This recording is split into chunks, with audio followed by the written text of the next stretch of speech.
আসসালামু আলাইকুম, শুভ সকাল। সবাইকে স্বাগত জানাচ্ছি আমার দেশ আজকের লিড নিউজে। সঙ্গে আছি তাহমিনা তাসির। আমাদের আজকের লিড নিউজের শিরোনাম পত্রিকার একাল সেকাল। চলুন দর্শক জেনে নেওয়া যাক নিউজটির বিস্তারিত। ১/১১ সরকার ক্ষমতায় আসার পর বাংলাদেশের কিছু প্রধান পত্রিকা বিএনপি ও দলটির নেতাদের বিরুদ্ধে সুপরিকল্পিত নেতিবাচক প্রচার শুরু করে। ২০০৯ সালে শেখ হাসিনাকে পরিকল্পিতভাবে ক্ষমতাসীন করার পর এসব পত্রিকায় বিএনপি বিরোধী অপপ্রচারের তীব্রতা বৃদ্ধি পায়। খালেদা জিয়াকে অবৈধ কর্মকাণ্ডের মদতদাতা, তারেক রহমানকে পলাতক অপরাধী হিসেবে উপস্থাপন করা হতো, যেখানে সংবাদ সত্যতার চেয়ে রাজনৈতিক বিষয়ই প্রাধান্য পেত। তবে সময়ের সঙ্গে সুরও বদলায়।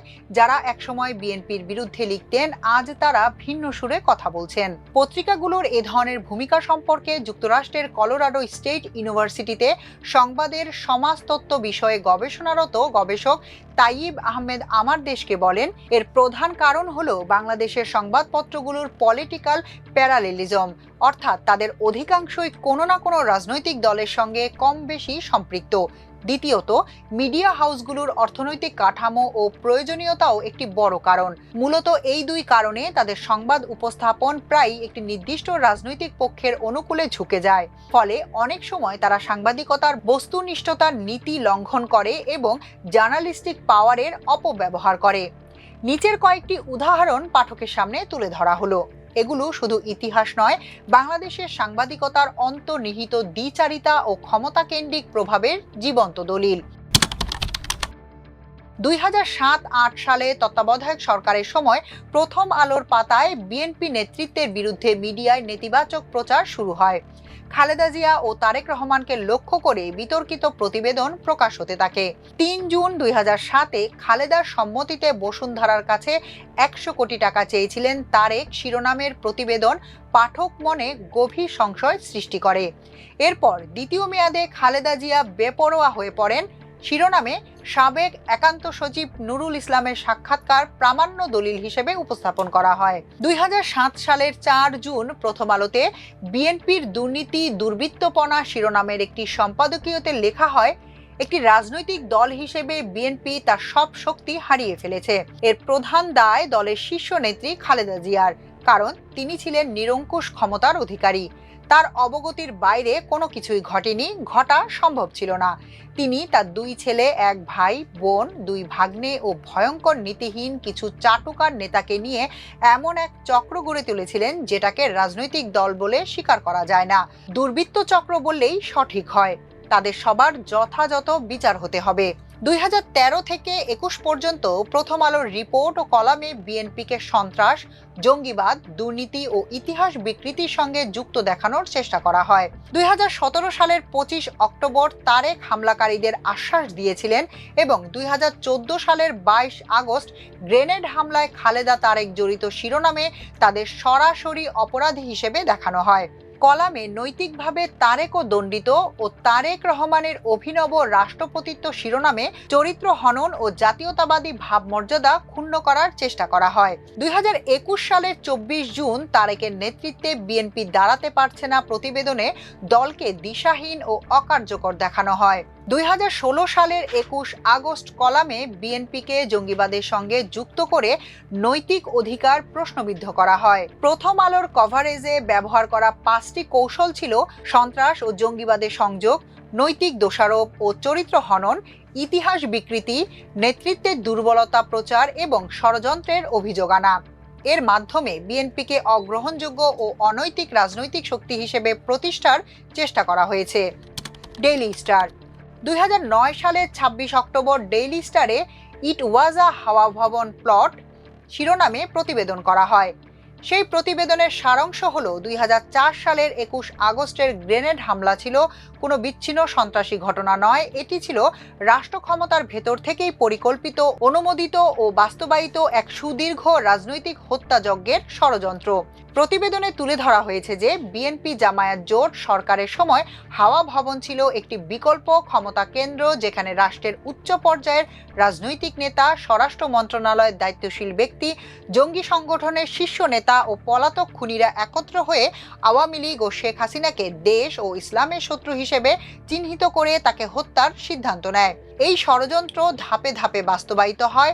হত্যার স্থান নির্ধারণ, অস্ত্র নির্বাচন, জঙ্গিদের ভাড়াটে হিসেবে ব্যবহার, অর্থ যোগান, গ্রেনেড সরবরাহ সবকিছুতেই বিএনপি সরকারের প্রভাবশালী ব্যক্তিদের প্রত্যক্ষ বা পরোক্ষ ভূমিকা ছিল।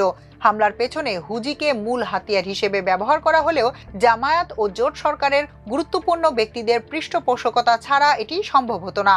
হামলা ব্যর্থ হওয়ার পর শুরু হয় আরেকটি রাষ্ট্রীয় ষড়যন্ত্র, সত্য আড়াল করার ষড়যন্ত্র। প্রমাণ ধ্বংস, অবিস্ফোরিত গ্রেনেড উড়িয়ে দেওয়া, লাশ গোপনে দাফন, নিরপরাধ মানুষকে গ্রেফতার ও নির্যাতন, ভুয়া তদন্ত কমিশন, বিদেশি শত্রু ও জজ মিয়া নাটক সবই ছিল মূল অপরাধীদের রক্ষা করার সুপরিকল্পিত কভার আপ। প্রশাসন, পুলিশ ও গোয়েন্দা সংস্থার একটি অংশ এই প্রহসনে সক্রিয়ভাবে যুক্ত ছিল। 2013 সালে শেখ হাসিনার বিরুদ্ধে আন্দোলন তখন তুঙ্গে। সরকারের বিভিন্ন বাহিনী নিজেরাই যাত্রীবাহী বাসে আগুন দিয়ে এর দোষ বিরোধী দলগুলোর উপর চাপাচ্ছিল। সরকারের অনুগত মিডিয়া ঝাঁক বেঁধে এমবেডেড জার্নালিজমের স্টাইলে সরকারের আগুন সন্ত্রাস বয়ান প্রতিষ্ঠায় ব্যস্ত। তথাকথিত মূলধারার প্রায় 90% গণমাধ্যম তখন সরাসরি সরকারের সঙ্গে সুর মিলিয়ে বিরোধী দলগুলোকে আগুন সন্ত্রাসী বলে অভিযুক্ত করতে থাকে। এরকম একটা মোক্ষম সময়ে ডেইলি স্টার 2013 সালে একটি কার্টুন ছাপে। তাতে দেখানো হয় শেখ হাসিনার চেয়ারের নিচে একটি বাস দাউ দাউ করে জ্বলছে। শেখ হাসিনা চেয়ারে বসে একটি পাখা দিয়ে সেই আগুন নেভানোর চেষ্টা করছেন আর বলছেন হেল্প হেল্প। আর তার সামনে একটি পেট্রোল বোমা নিয়ে খালেদা জিয়া বসে আছেন।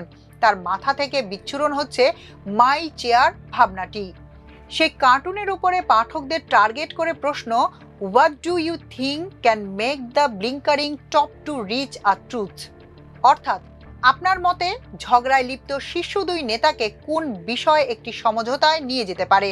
প্রথম আলো ও ডেইলি স্টারের এরকম অসংখ্য সংবাদ, শিরোনাম ও কার্টুন রয়েছে স্রেফ জিয়া পরিবারের বিরুদ্ধে। 2011 সালের 5 সেপ্টেম্বর তারিখে শিরোনাম করেছিল প্রোটেক্টিং করাপ্ট সন, খালেদাস বিগেস্ট পলিটিক্যাল মিস্টেক।